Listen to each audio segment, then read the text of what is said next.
Ha. So Hertha's even roped our honorary knight into helping with this little venture. Now that I'm finally free to relax, it's time to start doing just that. Can't wait to see your skills in action. Give me something that goes well with casual conversation, but still packs a punch. Of course they don't clash. A drink that packs a punch means you have to drink it slowly. And if you want to chat, then it has to go down smooth. So, something with a sweet aftertaste. A conversational connoisseur requires the perfect balance. The most suitable choice on this menu would be the Thorny Lake. It's a drink with a real kick that you can find in almost every bar. It's not enough to know the recipe, though. The key is in the mixing. Some bartenders choose to stick to the tried and tested basics, while others like to add their own personal flair. That's the spirit. Now, show me what you've got.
Gran Master, I hereby present you with this Thorny Lake for your enjoyment and assessment.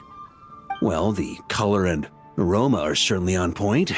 But as for the balance of flavors, I'll just have to taste it and find out.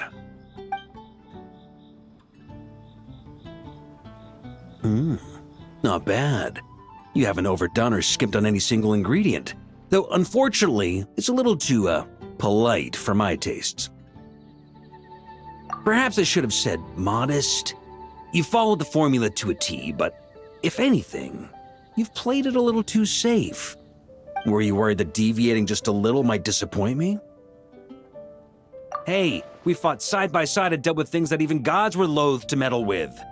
Ours is a friendship forged in the margins between life and death. That said, if you ask me, you can ditch the nerves and work your mixologist magic. I'm looking for something that shocks the senses. Mull it over, there's no rush. We can chat while you think. Who knows? You might just find some inspiration to mix in with your magic.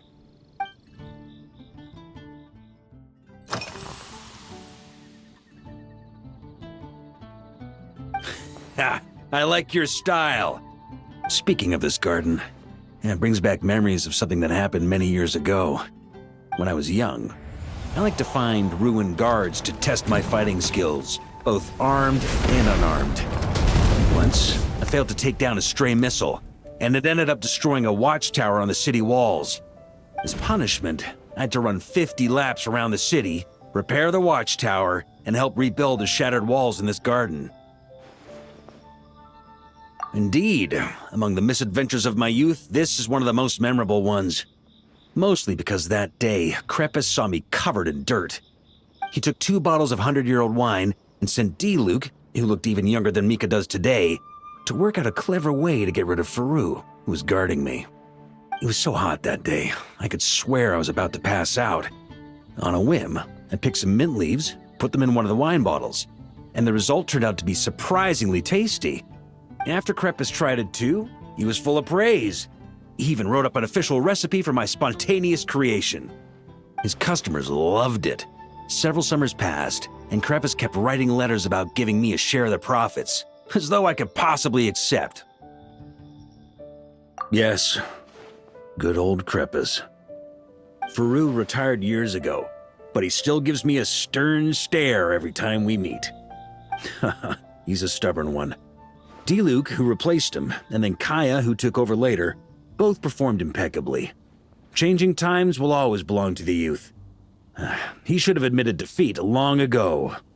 When I get the chance, I'll have Kaya show him the amazing progress the cavalry company has made.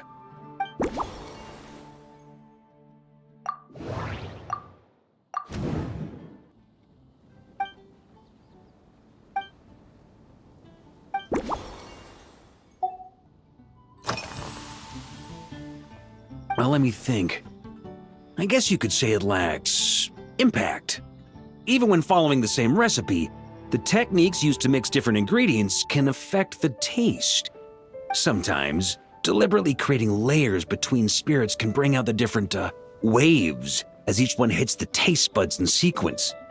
In this regard, too, you've taken quite a tentative approach. Why not be a little bolder? Ha ha ha. You catch on quickly. No need to explain further.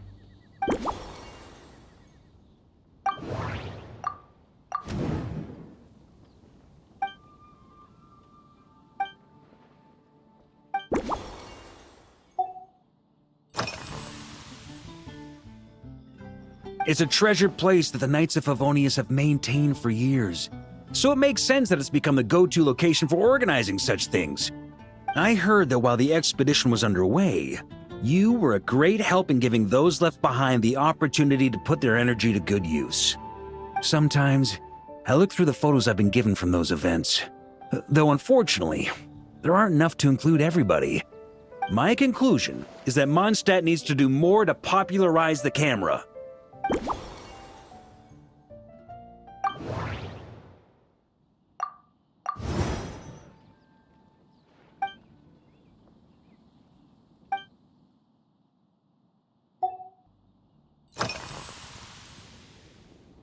Pretty awesome, huh? It's like a hammerhead that you can fill with wine when you're not using it to pound in nails.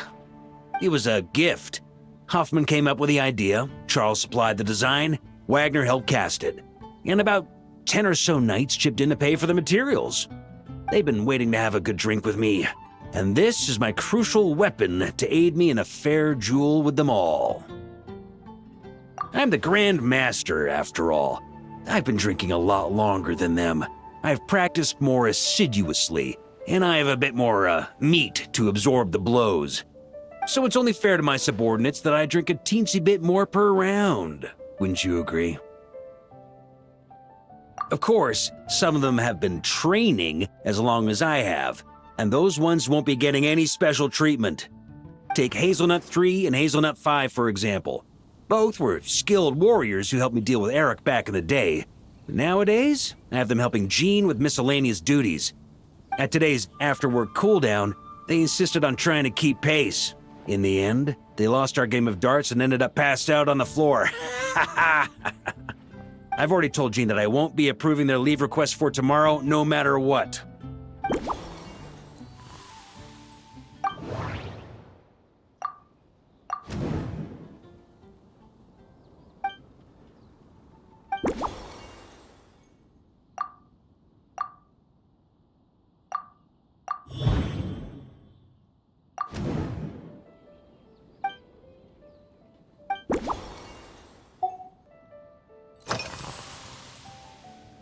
If I were in charge of organizing events, well, I suppose everyone would revolve around fine wine, or at the very least, there would be some sort of tasting involved. For example, we could go all in on this drink stand and open it to the whole city, with every company of the Knights selecting one or more mixologists to compete against each other. It's only a thought. Can't let things get too out of hand. If I were to actually throw a grand banquet, Jean would come after me with her sword drawn. Even Frederica would launch a punitive expedition. While in Nodcry, we had a rule that knights must never get drunk while at their posts. Otherwise, it could lead to dereliction of duty, with serious consequences. Exactly. As expedition members returned to their companies, My hope is that this rule will gradually spread to everyone in Mondstadt too. Just like firewater and smetana, these Nodcry delicacies have made their way into Mondstadt's households and become part of people's daily lives. Young people need to learn restraint. At the end of the day, no one should be biting off more than they can chew. Unless it's someone near my level, they shouldn't even be thinking about enjoying a light buzz when they've still got work to do. Most people would just end up a whole lot drunker than they'd like. You should come practice with me on weekends. Trust me, once I've drunk them under the table, they'll be swearing off wine for a whole week.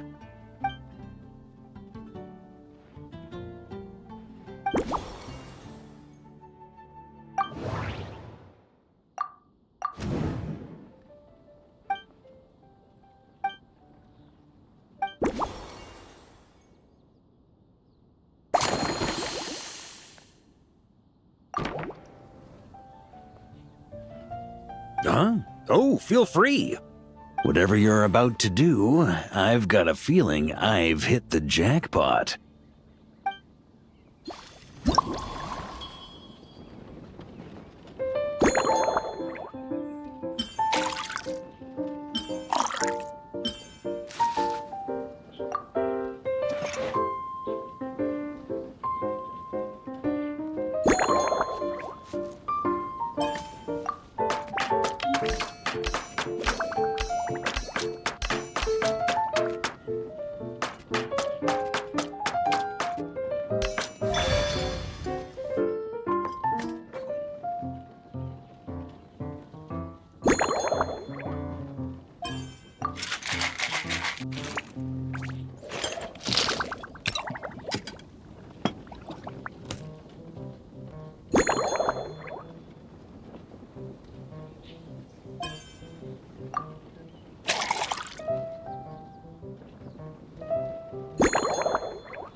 Here you go, Gran Maestro. A cocktail just for you. I guarantee you won't find this one too polite. Such a spirited drink. How did you make this? Well, that burning scent of firewater. Oh, it's as if the very air were about to ignite. This is more like it.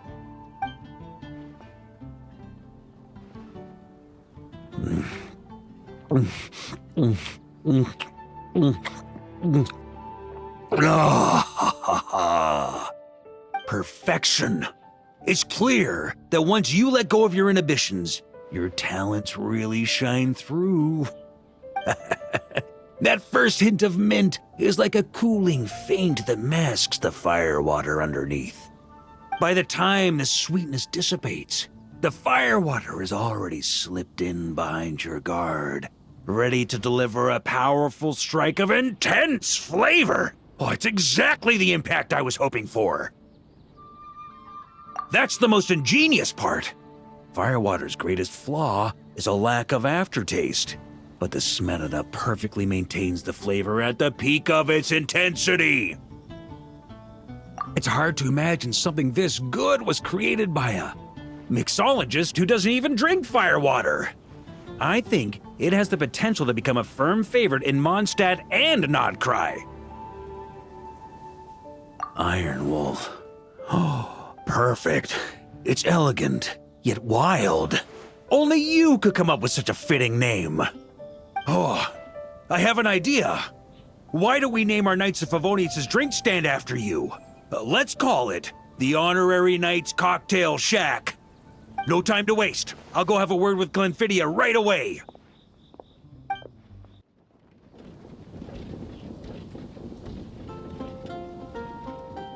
Hey there, traveler! All wrapped up for the day? Paimon hears you did a great job holding down the fort while she was out delivering drinks with Glenfiddia.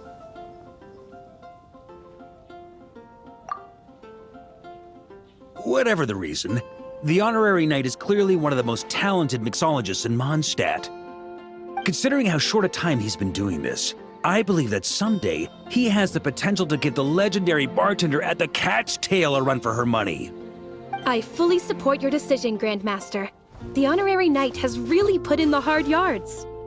The drink stand will remain open for a little while longer to provide a proper welcome to our returning expedition members.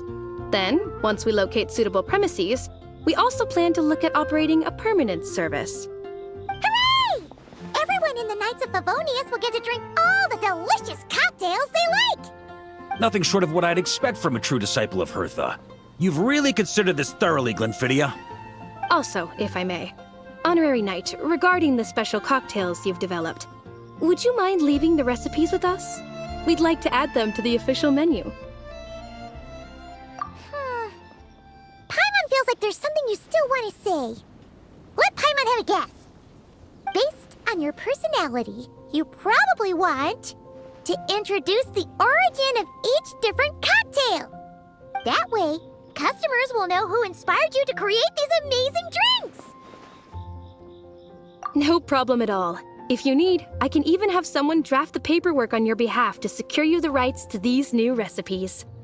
I hope when we recruit some new bartenders, they'll be able to learn from your incredible skills. Even if they can't quite match your work, if they could be 2/3 as good, that would still make them industry leaders.